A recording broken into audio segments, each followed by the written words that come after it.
Assalamualaikum warahmatullahi wabarakatuh.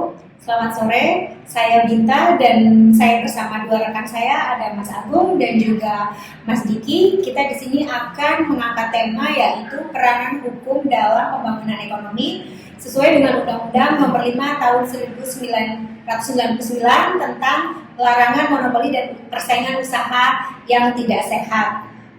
Mungkin untuk lebih hidup kita akan mengawalinya dulu mungkin dari Mas Diki ada pendapat dulu gitu. Oke, dari angka tema yang tadi kita bilang bahwa kita memahami aspek hukum itu tidak bisa terlepas dari dunia ekonomi. Maka dengan itu kita bisa mengartikan bahwa aspek-aspek ekonomi akan dibagi menjadi dua, yaitu aspek secara hukum maupun aspek secara kita lihat dari segi lingkungan. Bagaimana kita cara membangun ekonomi itu dilihat dari ekonomi. Kita lihat dari neraca perdagangan kita sehat atau tidak. Bagaimana cara membangunnya dilihat dari segi APBN, segi pendapatan negaranya, seperti itu. Nah, kalau kita dari segi hukum melihat legalitasnya, cara pelaksanaannya, mengukur konstitusi itu berjalan nggak sih sesuai dengan apa yang kita perlukan, seperti itu. Itu sih dari saya. Oke, Mas Agung? Oke. Sebenarnya ada yang mau aku tanya nih tentang legalitas. Mungkin ke Kak Binta atau Mas Diki bisa jelaskan. Jadi legalitas itu kan diatur oleh KUHP Perdata, betul kan Kak? Nah, perkembangan bisnis di dunia ini kan pergerakannya sungguh cepat, termasuk Indonesia. Apakah perlu nggak sih legalitas tersebut untuk yang mengatur persaingan usaha itu diperbarui lagi untuk mengatasi persaingan bisnis yang semakin maju di kedepannya? Kalau menurut Kak Binta, gimana? Ya, itu pasti dibutuhkan karena kita pun membutuhkan yang namanya regulasi khusus dalam hal ini. Akhirnya, bagaimana tuh? Ya berarti kita harus ada undang-undang yang mengatur tentang pelarangan monopoli dan usaha yang tidak sehat. Apa aja substansinya itu ada, terus cukup dan memang mencakup hal-hal yang memang dilarang seperti perjanjian, mengatur tentang perjanjian, tentang oligosoli, tentang monopoli, tentang kartel, tentang trust dan lain-lain, sehingga untuk menghindari persaingan usaha yang tidak sehat tersebut. Mungkin Mas Diki mau nambahin? Oke, dari yang telah disebutkan tadi, bentuk-bentuk pelanggaran yang tadi disebutkan sama Kak Binta seperti dari adanya oligosoli, monopoli, ataupun kartel dan lain-lainnya, maka bagaimana cara kita untuk mencegah dan menangani hal tersebut? Jika tidak ada satu lembaga pemerintah atau instansi pemerintah untuk menanganinya, maka dengan adanya undang-undang perlu ada cara pelaksanaannya. Pelaksanaan dari peraturan pemerintah atau serta bagaimana cara kita merealisasikannya dilihat dari komisi. Maka hal itu kita bentuk namanya Komisi Persaingan Usaha. KPPU digunakan untuk apa? Untuk menangani hal-hal tersebut, menangani bentuk-bentuk pelanggaran. Nah, dari sejalan seiring jalan sehingga ekonomi kita akan berbangkit lebih kuat ketika ada komisi tersebut bisa menangani hal-hal itu, bisa mencegah. Contoh, bagaimana ketika ada proses impor datang ke Indonesia, ada permasalahan, siapa yang nanganin? KPPU. Terus habis itu bagaimana ada salah satu perusahaan yang memonopoli dari seluruh bisnis ada pengusaha di kita, yaitu pasti KPPU. Melakukannya, pengaduannya, melakukan gugatan, dan melakukan keputusannya juga sama ada di KPPU, seperti itu. Mungkin ada tambahan dari Oke. Tambah ini Mas Diki dari yang tadi Mas Diki jelasin, dari yang saya baca menurut Leonard, di mana beliau seorang advokat dari USA, beliau berpendapat bahwa hukum itu harus dapat diperkirakan akibatnya dan mempunyai fungsi untuk menyeimbangkan dan mengakomodir segala kepentingan yang saling bersaing dan tidak berubah-ubah, yaitu stability. Itu sih dari pendapat aku. Nah, kalau Kak Binta gimana? Ya betul banget, namanya hukum itu untuk menstabilkan. Nah sekarang kaitannya hukum dengan pembangunan ekonomi itu apa sih? Ya pastinya hukum itu bisa dijadikan acuan yang berkaitan dengan norma-normanya juga, sehingga hal itu dapat mendukung kegiatan anti monopoli, kegiatan yang mencegah adanya persaingan yang tidak sehat. Gimana menurut kamu tadi?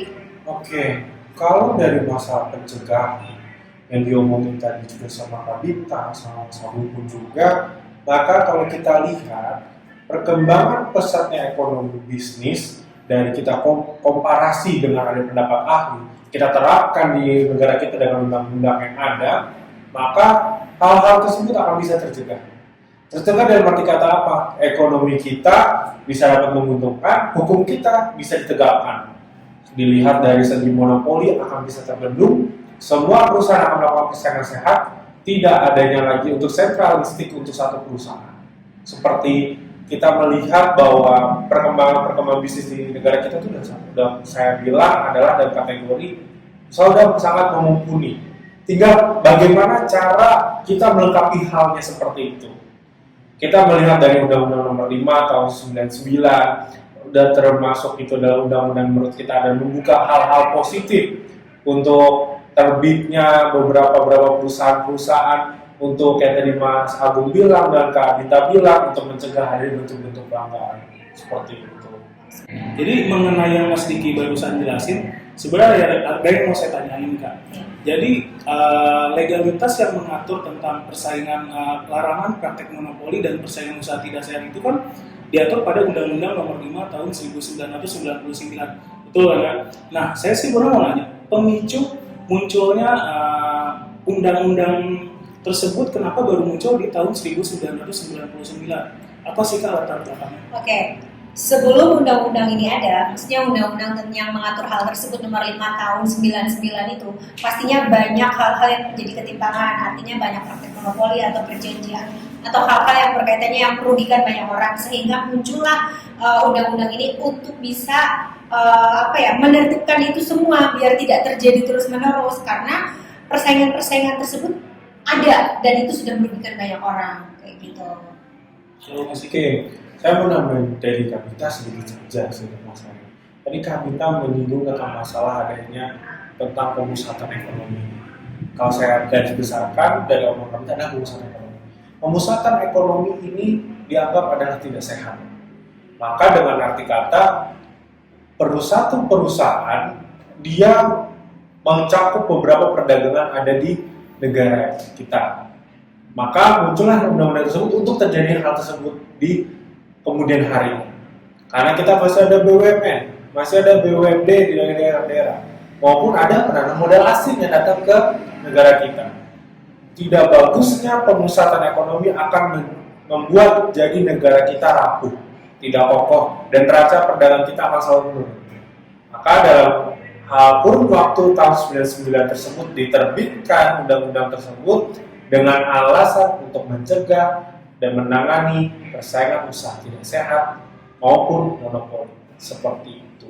Oke, berarti dengan kata lain, sebelum munculnya pembentukan undang-undang pada tahun 1999, berarti pada tahun sebelumnya itu munculnya maraknya praktek monopoli yang terjadi di Indonesia, termasuk kayak persaingan usaha tidak sehat, yang dimana hal tersebut kan dapat merugikan masyarakat, akan menimbulkan juga kesenjangan sosial yang hanya pelaku usaha yang dekat dengan pemerintah saja berarti yang dapat menjalankan usahanya.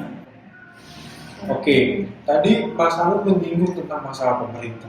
Konteks pemerintah di sini adalah bagaimana pemerintah untuk mempertimbangkan undang-undang tersebut menjadi konsideran di Undang-Undang Nomor 5 tahun 99. Nah, benar. Konsideran Undang-Undang Nomor 5 tahun 99 ini tentang pelarangan monopoli dan persaingan usaha tidak sehat, tentunya itu bagaimana untuk mewujudkan kesejahteraan masyarakat yang berdasarkan undang-undang dan juga Pancasila tentunya. Apain lagi coba? Nah, selanjutnya bagaimana kesejahteraan itu dan bisa dilihat dari Pancasila maupun undang-undang. Maka dituangkan ada tujuan. Tujuan dari Undang-Undang Nomor 5 tahun 99 adalah satu, mementingkan satu perusahaan untuk membangun mewujudkan ekonomi yang sehat demi mewujudkan pembangunan Indonesia yang merata, ekonomi yang merata. Yang kedua adalah memberikan suatu peluang kepada perusahaan-perusahaan lainnya untuk berkembang secara ekonomi secara pesat dan maju. Dan yang ketiga adalah bagaimana mewujudkan pembangunan ekonomi yang berlandaskan negara kesatuan dengan melihat dari titik ekonomi terendah kita. Maka dari undang-undang ini adalah yang saya ambil dari tujuan ketiga itu adalah melihat dari segi kesejahteraan masyarakat. Bukan dari kesejahteraan masyarakat saja, tapi kesejahteraan untuk pengusaha. Selanjutnya bagaimana pengusaha itu akan membayar kepada pajak pada pemerintah. Maka dari negara kita neracanya akan balance antara perdagangan, pemasukan maupun keuangan seperti itu. Jadi dari tujuan yang barusan Mas Diki jabarkan, Undang-Undang Nomor 5 Tahun 1999 itu mempunyai peranan yang dimana peranannya itu adalah memberikan kebebasan kepada pelaku usaha untuk menjalankan usahanya, tetapi kebebasan tersebut harus mengikuti undang-undang yang berlaku. Jadi nggak bisa, meskipun itu bebas, tidak bisa keluar dari batasan-batasan yang tertuang di dalam undang-undang.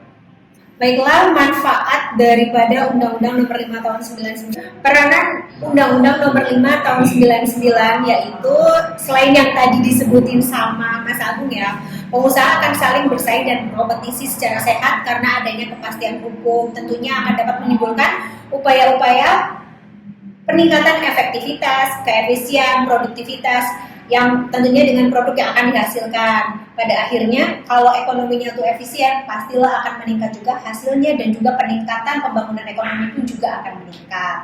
Mungkin Mas Diki akan menambahin? Oke, menyinggung tentang masalah meningkat.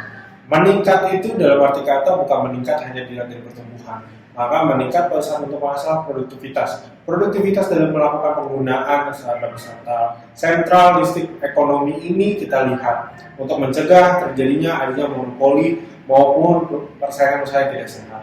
Dilihat dari segi ketenaga kerjaannya, dilihat dari segi daya upahnya mereka. Produktivitas itu juga akan dilihat lebih lanjut. Nah, jadi aku sebenarnya mau nambahin sih, ada kegiatan-kegiatan yang dilarang dalam Undang-Undang Nomor 5 Tahun 1999, yang dimana kegiatan seperti monopoli, monopsoni itu dilarang dalam Undang-Undang Nomor 5 Tahun 1999. Baik, kalau boleh menyimpulkan nih teman-teman, peranan Undang-Undang Nomor 5 Tahun 99 itu pastinya untuk apa sih?